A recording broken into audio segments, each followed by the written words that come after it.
Hi, in today's video, we're going to talk about discomfort. You might be feeling discomfort about the political landscape right now. You might be feeling discomfort about your relationship situation as it presents. You might be feeling discomfort about your job. All of these things, if you have discomfort in your space at all, discomfort is asking something of you. It is asking you to meet it.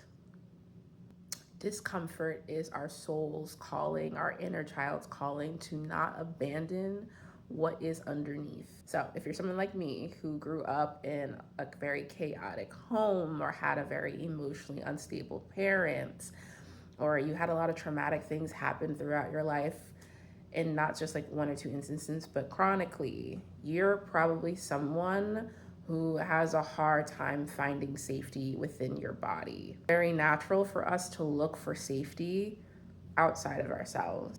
When we're children, we are hardwired to look to our caregivers to give us that sense of safety. And I cannot mince enough the anger, the rage that it becomes when you reach a stage where you realize that you didn't get that. That rage is real, that rage is alive inside of you. And if you are having that rage of having to figure something out on your own, or figure this out on your own, or model a certain behavior or need to yourself when you never received it or had it modeled for you, honor that rage. You deserve to have that rage. There's nothing wrong with you. You're not defective. I think throughout my healing journey, I think for a very long time, there was no space to have that rage. The rage of not having a model and not knowing how. And because I didn't have that model, because I didn't know how to curate that, I was constantly seeking safety in external spaces. Now, there's nothing wrong with this. This is actually normal. You're not defective. There's nothing wrong with looking for safety in external space. What I am trying to highlight is the pattern of completely relinquishing all of your safety in an external thing. That could be I will feel 100% safe and okay inside myself when I have a partner. I will feel completely okay and safe in myself once I reach a subscribers account.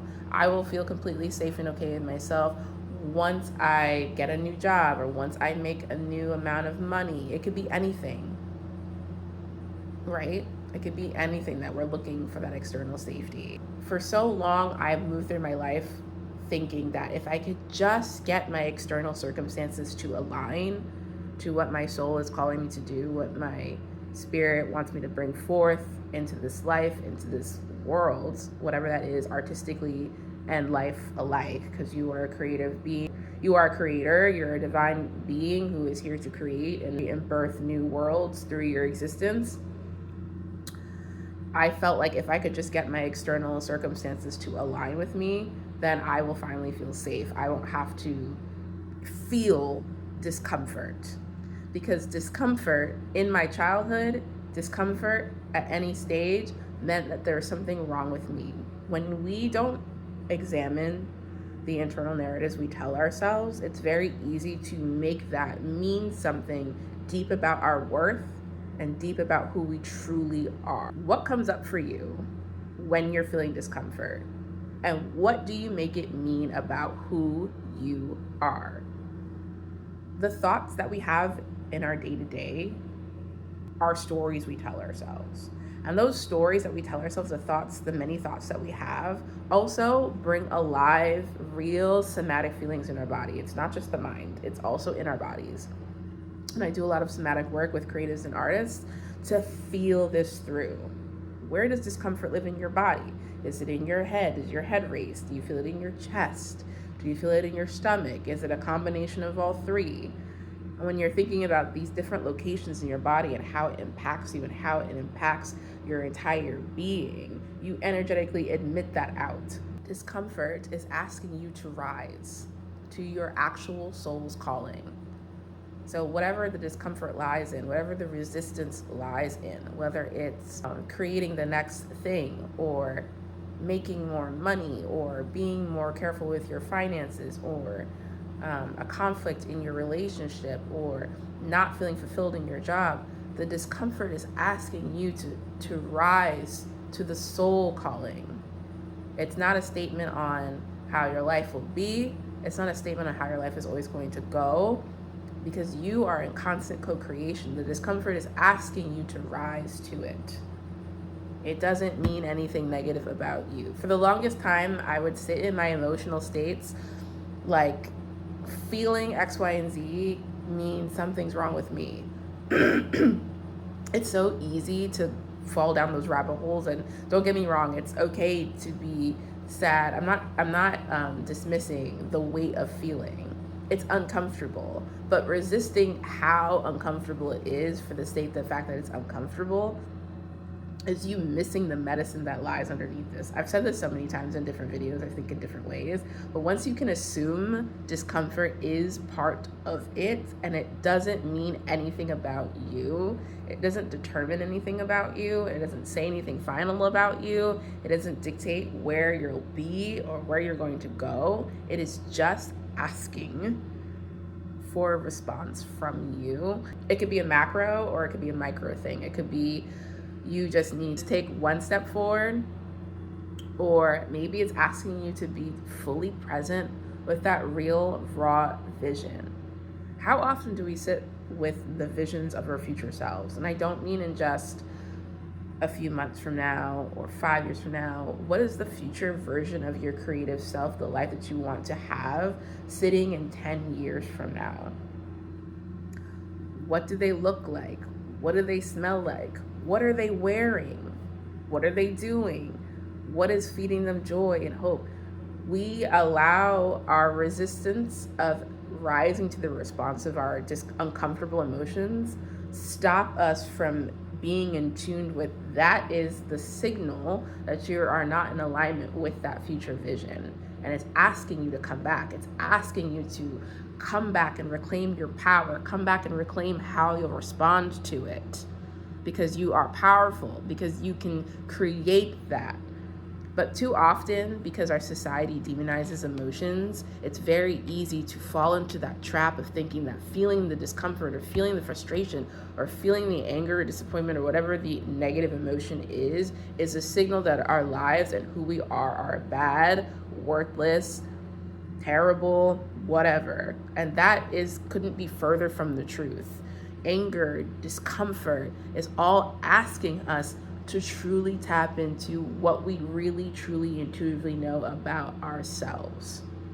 I can't stress this enough. It's literally a word, but the anger, the frustration is asking you to embody or respond to what you really, truly want. And here's the thing, sometimes that doesn't always mean leaving or quitting. I used to have a period in my life where it's like if I was feeling conflict or tension or chaos, that meant I always had to leave. Like, oh, it's unsafe here, I have to leave. But you can establish safety around yourself without leaving. That could be like, for example, it could be at your job. You might create new boundaries, like doing less at work, or here's what I'm going to commit to. Or if it's like in your relationship, it could be you're creating new or establishing new boundaries. You're going to show up a different way. You're going to respond to a need for, like, whatever it is. You could just insert it there.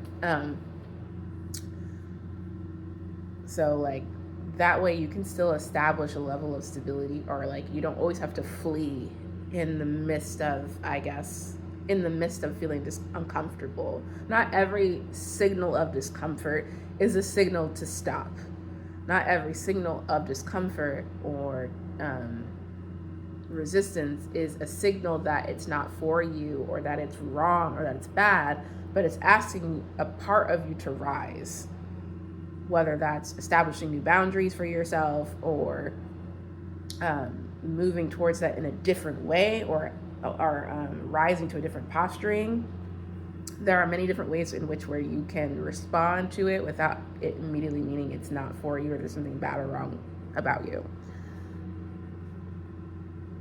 So whatever that resistance you may be feeling, whatever that is, whatever that next level of your soul asking you to rise to. The next time you're feeling resistance, I want you to ask yourself, what about my soul's calling, my inner child, is asking to be like risen to? How am I supposed to rise to it?